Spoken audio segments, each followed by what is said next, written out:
इंसान के चेहरे पे जब खुशी होती है, दिलो दिमाग में जब खुशी होती है, तो बंजड़ भी बहारों के मानने लगता है, बाग बगीचे फूलों की खुशबू आने लगती है। और जब आदमी गम में, दुख में, चिंता में डूब जाता है, तो बहारें भी पतझड़ बन जाती हैं। उस परमपिता परमात्मा से, ओम रामदाता से, सद्गुरु से जब इंसान प्यार करता है, सच्चे दिल से, सच्ची भावना से, तो यकीन मानो उसकी पतझड़ जिंदगी में कभी आता ही नहीं। एक पौधा होता है, बहुत से बच्चे जानते होंगे, बुजुर्ग जानते होंगे, सदाबहार। उसमें फूल हमेशा रहते हैं, फूल जाते नहीं, इसलिए उसका नाम है सदाबहार। तो जो परम पिता परमात्मा सतगुरु के वचनों पे 100% पहरा देता है, ठोक के दृढ़ यकीन रखता है, ये दो ही बातें काफी हैं। दृढ़ यकीन, वचनों पे पहरा, और साथ में कहीं सेवा और सुमरण करता हो तो सोने पे सुहागा नहीं, सब कुछ ही डायमंड बन जाता है। जो भी बेशकीमती प्लेटिनम कह लो, वो बन जाता है। उनके अंदर कोई गम, दुख, दर्द, चिंता उनको नहीं सताती। संत फकीर ऐसे होते हैं जो सबके लिए जागते हैं, सबके लिए दुआएं करते हैं, ताकि हर मालिक औलाद खुश रहे, सुखी रहे। और जो संत पीर फकीर से जुड़ जाता है, अगर वह वचनों को मानता रहे, अपनी ईगो, अपने अहंकार को एक साइड में रख के वचनों पे माने, वचनों को मानता हुआ उस पे चले, तो यकीन मानो उसकी जिंदगी में वो सदाबहार वाली बात बनी रहती है। सुख दुख की तमीज नहीं रहती उन लोगों को जो सच्चे दिल से अपने सतगुरु मौला के वचनों को फॉलो करते हैं या मानते हैं। गुरु को मानना एक अलग बात है, गुरु की मानना और गुरु को मानना, ये दोनों सबसे बड़ी बातें होती हैं। गुरु कभी भी अपने लिए पर्सनल कुछ करने को नहीं कहता, बल्कि वो तो सबके बोझ उठा के सबको मुस्कुराने की वजह देता है, सबको खुश करने के लिए हर वचन कहता है, हर किसी की जिंदगी से दुख, दर्द, चिंता, परेशानियां मिट जाएं, इस तरह की बातें समझाता रहता है। किसी का भी दिल दुखे, संत कभी भी कल्पना नहीं कर सकते। और बात चली थी प्रसन्नता, खुशी की। आज बड़े बड़े महानगरों में क्लब खुले हैं, यहां पे 5-7 लोग सामने खड़े हो जाते हैं तो हा ही हू शुरू हो जाता है। वो सामने खड़े होके ऐसी एक्टिंग करते हैं, थोड़ा अजीब अजीब, तो सामने वाले हंसते हैं और बदले में पैसे लिए जाते हैं। क्लब खुले हुए हैं, उसमें रजिस्ट्रेशन होता है।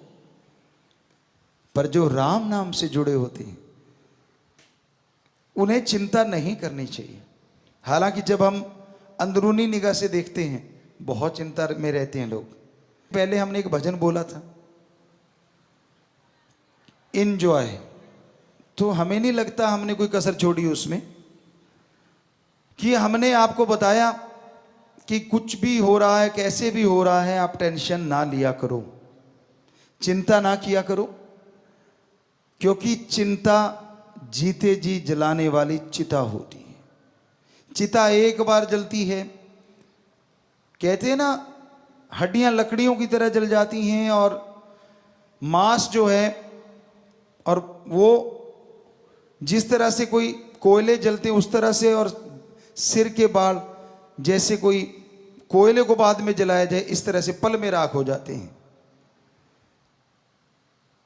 लेकिन वो तो थोड़ी देर में खत्म हो जाता है सौदा। चिंता ऐसी चिता है जो जीते जी इंसान को जिंदगी भर तड़पाती रहती है, मारती रहती है, फिर जिंदा होता है, फिर मरता है, फिर जिंदा होता है।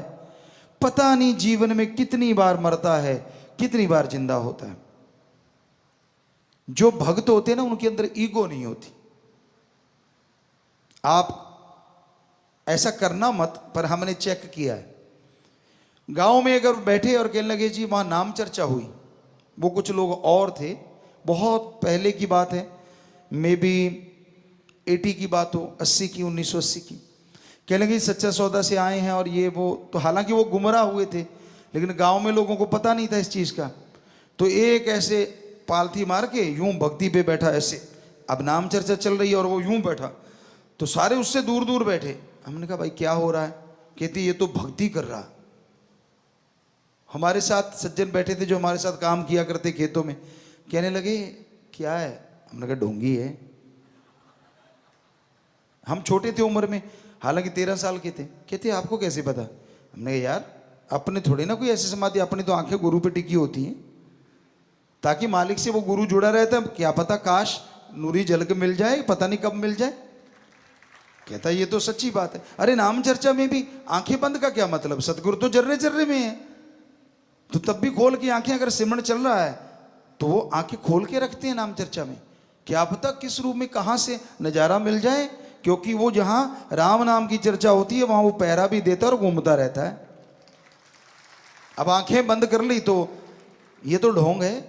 कहता अच्छा, मुझे यकीन नहीं आ रहा। कहता नहीं, मगर इसको टच करके देख। वो जरा से उसके पास को तोड़ करके थप्पड़ जड़ा उसकी। तो ये ढोंग करने छोड़ा करो। लोगों को भरमाते हो, लोगों को भटकाते हो, लोगों को दिखाते हो। अरे कदे खस्म यार को दिखाने के लिए, रिझाने के लिए आंखें खोल के भी उसमें निगाह रखा करो। 4 ठुमके लगा दिए, नाच लिए, पास वाला देखता अच्छा, कोई बड़े आते थे पहले भी सज धज की, उनके अंदर के कर्म हमें तो अंदर के दिखते थे। अच्छा, गुल कुछ और खिलाता है और यहां आके डांस दिखाता है। एडा भोला खसम नहीं जेड़ा मगर चलित्र ना जाने, ਇਹਦੇ घर विच ही हो बस सकती जेड़ी सब चतराइयां भुल जावे। आपको पहले भी बहुत बार सुनाया ये बातें कि वो राम इतना भोला नहीं है कि आप करो गलत कर्म, करो बुरे कर्म और आके ये वो। किसको रिझा रहा है भाई? किसको मूर्ख बना रहा है? अपने आप को। क्योंकि वो राम पल पल की खबर रखता है। वो गेट की कुंडी लगाई, वो बस काफी है। तो वो सब जानता है। ये ढोंग ढकोसले नहीं करने कभी भी। समाधि में आदमी जब बैठता है एकांत होना चाहिए, अंधकार कमरे में होना चाहिए। सबसे नंबर 1 होता है वो तरीका। और कोई देखे ना, कोशिश करो जब समाधि में जाने की, अगर आपकी इच्छा है, क्योंकि अंधेरा होगा तो आंखें भी अट्रैक्ट नहीं होंगी। लाइट से आंखों में, आंखें बंद करके देख लो आप दिन में, तो आंखों में एक लाइट रहेगी। अंधकार में वो एक बिल्कुल बंद हो जाती, तो आंखें भी आपको किसी और तरफ नहीं लेके जाती। अंधकार कमरे में बंद है, थोड़ा अंधेरा, ज्यादा अंधकार से डरते हो, डिम लाइट कोई भी नीचे आजकल तो 100 चीजें चलती हैं, फुट लाइट बोलते हैं, वो चलती रहे। आप आराम से बैठ जाओ और ध्यान यहां जमा के, वो होती है समाधि। और ये होता पाखंड, जो लोगों के बीच में बैठ के यूं दिखाना मैं भक्त हूं, ताकि वो देखता है, उसको पता होता है मुझे लोग चेक कर रहे हैं। ना रे भाई ना, सच्चे सौदे में ये नहीं सिखाया जाता। तो ये अहंकार की जड़ होती है, ये मान बढ़ावे के भूखे होते हैं। बेप्रवाह मस्ताना जी महाराज की बात ख्याल में आ गई। श्रावण शाह साईं जी जब गुफा से तेरावास से निकलते थे तो वो साईं जी अपने पांव में घुंघरू बांध लेते बड़े बड़े, और जैसे श्रावण शाह जी बाहर निकले तो वो डांस करना शुरू कर देते। मेरा मक्खन मलाई, मेरा दाता रहबर, मेरा सतगुरु मौला, जितने भी उनके शब्द थे वो अपने आप में अलग ही थे।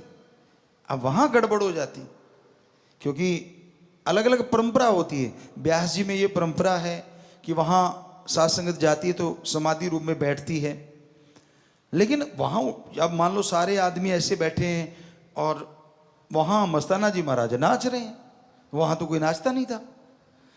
तो जैसे ही श्रावण शाह जी आते कहते वाह भाई वाह, वाह भाई वाह, वाह भाई वाह। वो दूसरों ने देखा यार ये तो सारी वाह भाई तो यही लूट जाता है, हम तो बैठे ही रह गए। वो दो चार ने और घुंघरू बांध लिए आए, और जैसे श्रावण शाह जी महाराज बाहर आए तो नाचने लगे। और मस्ताना जी का तो रूटीन था, वो आगे आके नाचने लगे। वो तो जहां रोज रहते थे वहीं से नाच रहे थे। वही जो आपको बोला था आंख की होनी चाहिए यार पे चाहे पीछे बैठे। तो वो नाच रहे हैं अपनी मस्ती में आगे, और अब वो बोले जा रहे हैं जो भी बोले जा रहे हैं, धन मेरा निरंकार, धन मेरे श्रावण शाह, धन मेरे दाता रहबर, धन मेरा सतगुरु मौला। अब वो जो दूसरे थे वो भी नाचने लगे। उन्होंने सोचा हम आगे हो जाते हैं, तो वो ज्यादा ही आगे होने लगे। तो श्रावण शाह जी दाता रहबर ने बोला मस्ताना तो एक ही है, बाकी तो डुप्लीकेट होता है। बुरा ना मनाना भाई, किसी ने वो सुन ना रहा हो उनका कोई परिवारजन। तो कई बार ऐसा होता है, तो ये ड्रामे नहीं, वो मस्ती जब आती है ना वो अंदर से आती है। कईयों ने हमारी सत्संग में ये बात सुन ली पहले, वो बिना साज के बिना वजह ही नाचते रहे, कहते भी हमें भी देखो। मैंने कहा यार तू जाने दे, क्योंकि उन्होंने लगा कि भाई हम भी थोड़ा सा वैसे नकल करें। ये नकल या अकल का काम नहीं है, ये जिसको मस्ती देता है ना उसकी फिर जरूरत नहीं पड़ती दिखावे की, वो बैठे बैठे भी मस्ती लूटते रहते। और नाचना कोई गलत नहीं, क्योंकि अपने तो मस्ती का सौदा है, सच्चा सौदा मस्ती का सौदा। या तो मस्ती मनाई जाती है, और सच्ची मस्ती। ये नहीं कि मुझे कौन कौन देख रहा है, ये नहीं कि मैं ऐसा करूंगा तो मुझे कौन देखेगा, वो तो गया, उसके अंदर की खुशियां नहीं मिलती। जो सच्चे दिल से सच्ची भावना से मस्ती चाहते, पीस ऑफ माइंड चाहते हैं, तो वो आप राम नाम में बैठो, उसकी भक्ति में बैठो, मानवता का भला करो। तो यकीन मानो अंदर बाहर आपके चेहरे पे भी और अंदरूनी तौर पे भी मस्ती का नजारा जरूर नजर आएगा।